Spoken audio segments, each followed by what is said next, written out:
새 계명을 너희에게 주노니 서로 사랑하라. 내가 너희를 사랑하는 것 같이 너희도 서로 사랑하라. 아멘. 사랑의 주님, 우리에게 주일 매일매일의 삶들 속에서 우리가 서로를 품고 이해하고 사랑하며 그렇게 하나님의 마음을 실천하며 살아가는 우리 모두의 생애가 되어줄 수 있도록 하나님 은혜를 허락해 주옵소서. 이 시간도 우리의 마음을 하나님 앞에 드립니다. 주여, 이 예배가 하나님 앞에 영광이 되고 기쁨이 되게 해 주옵소서. 감사드리며 예수님의 이름으로 기도드립니다. 아멘. 말씀은 신명기 25장 5절에서 10절까지 말씀입니다. 신명기 25장 5절부터 10절까지 말씀입니다. 제가 가지고 있는 성경으로는 구약 성경 300페이지에 있습니다. 신명기 25장 5절부터 10절까지입니다. 우리 함께 봉독하겠습니다. 형제들이 함께 사는데 그중 하나가 죽고 아들이 없거든 그 죽은 자의 아내는 나가서 타인에게 시집가지 말 것이요 그의 남편의 형제가 그에게로 들어가서 그를 맞이하여 아내로 삼아 그의 남편의 형제된 의무를 그에게 다 행할 것이요 그 여인이 낳은 첫 아들이 그 죽은 형제의 이름을 잊게 하여 그 이름이 이스라엘 중에서 끊어지지 않게 할 것이니라.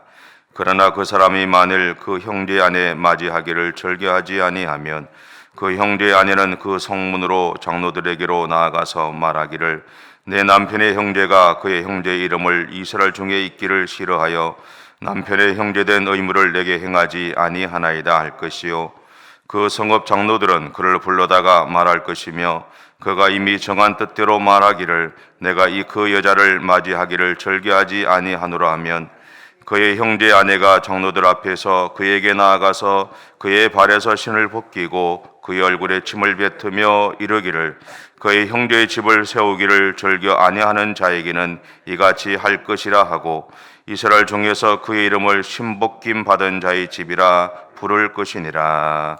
아멘. 제가 처음 신명기를 시작하면서 하나님의 사랑의 관점에서 이제 바라봐야 된다고 말씀을 드렸던 기억이 있습니다. 오늘 본문은 그런 관점에서 한번 좀 생각을 해 보셔야 됩니다. 본문은 죽은 형제에 대한 의무에 대한 이야기를 하고 있어요.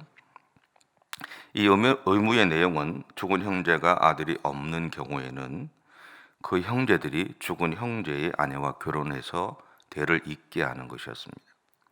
이것을 본문 6절은 이렇게 표현합니다. 제가 한번 읽어볼게요. 그 여인이 낳은 첫 아들이 그 죽은 형제의 이름을 잊게 하여 그 이름이 이스라엘 중에서 끊어지지 않게 할 것이니라. 사실 이와 같은 모습은 성경 곳곳에 등장하죠. 그런데 성경은 그 모습을 두 가지 관점으로 우리에게 보여주고 있습니다. 먼저는 첫 번째는 보아스가 룻을 아내로 맞아들여서 그 엘리멜렉의 아들이었던 기론의 대를 이어줌으로 이 엘리멜렉 가문이 존재하도록 만들어 주었어요. 물론 이런 과정에서 성경에 보면 보아스보다 더 가까운 친척이 있었고 그 친척이 자신의 권리를 포기하는 증표로 자신의 신발을 이제 벗어서 벗어버림으로 인해서 죽은 형제의 의무를 포기하는 장면이 나오죠. 그것이 오늘 본문 이야기에 나오는 내용들입니다. 왜 그렇게 했는지가 이렇게 나오는 거죠. 그런데 이것이 하나님의 관점에서 살아가는 모습이다라는 겁니다. 근데 반면에 우리의 관점에서 살아가는 이 모습에 대해서 창세기 38장이 이렇게 보여주는데요. 창세기 38장에 보면 유다에게는 세 아들이 있습니다. 첫째 아들이었던 이 엘이라는 사람이 다말이라는 사람을 아내로 맞아들이죠. 그런데 이 사람이 악했다라고 성경에 표현합니다. 그래서 하나님이 그를 죽음에 이르게 만들죠. 그러니까 둘째 아들이었던 오난이 형수를 이렇게 맞아들이게 되는데 형수에게서 난 아들이 자신의 아들이 되지 못한다는 것 때문에 설정을 하지 않습니다.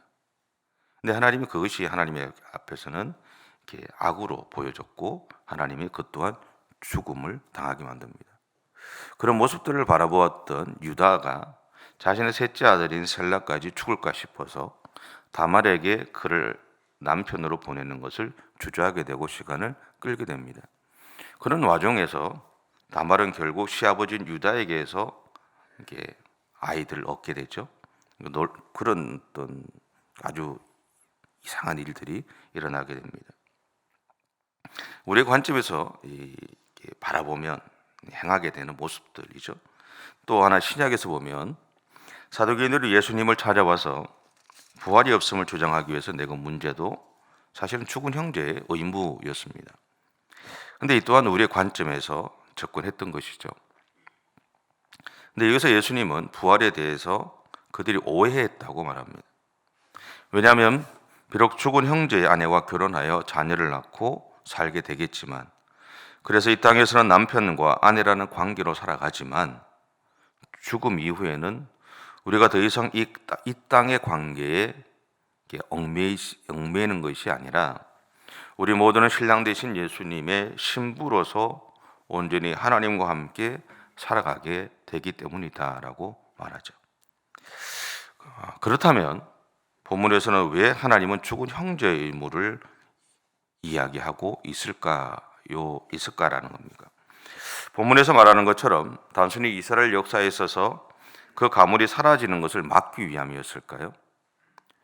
물론 1차적으로는 그렇게 볼 수 있습니다. 하지만 조금 더 생각해 보면 하나님은 우리에게서 세상을 향한, 그리고 상대방을 향한 긍휼히 여기는 마음을 찾으시는 것은 아닐까 하는 것이죠. 이 긍휼히 여기는 마음은 하나님이 우리를 향해 가지신 마음이었습니다.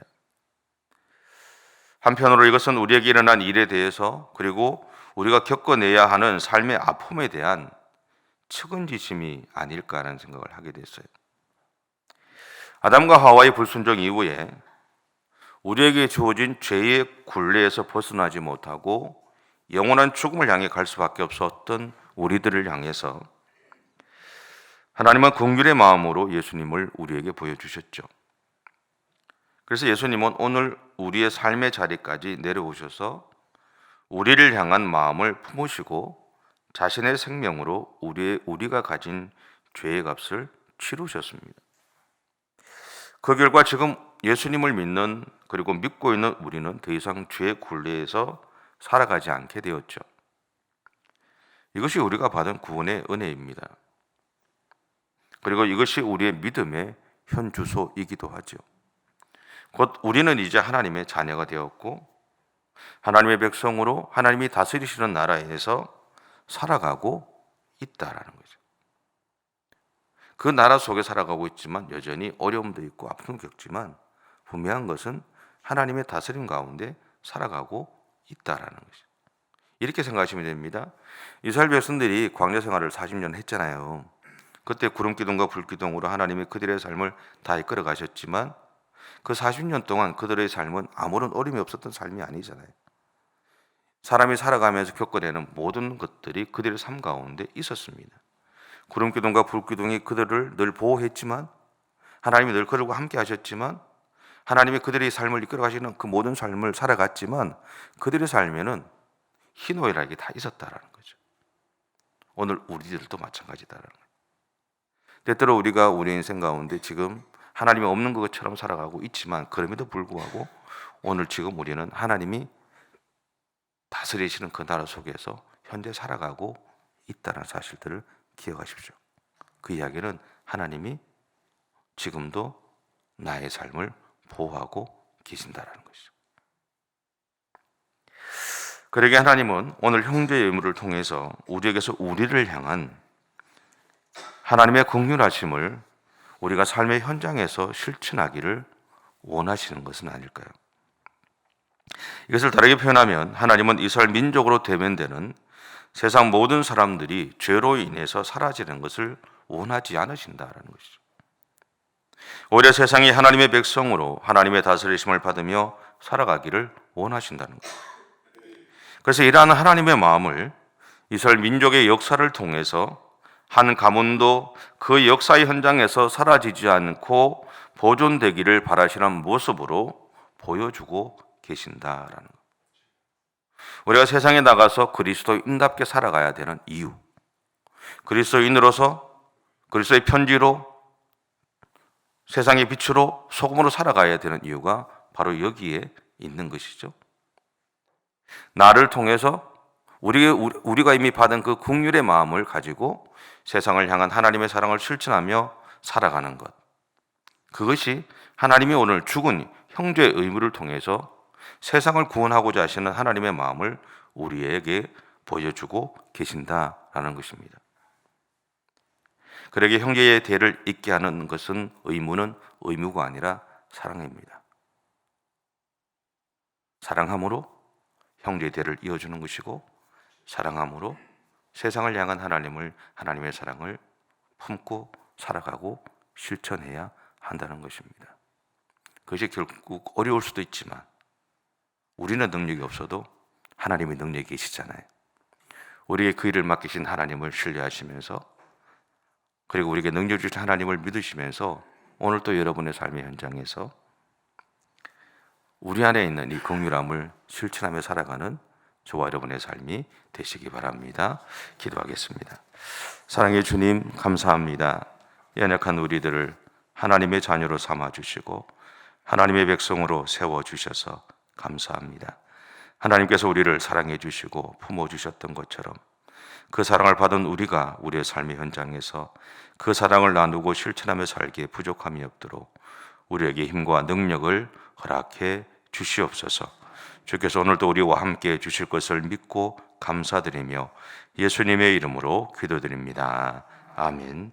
하늘에 계신 우리 아버지, 아버지의 이름을 거룩하게 하시며 아버지의 나라가 오게 하시며 아버지의 뜻이 하늘에서와 같이 땅에서도 이루어지게 하소서.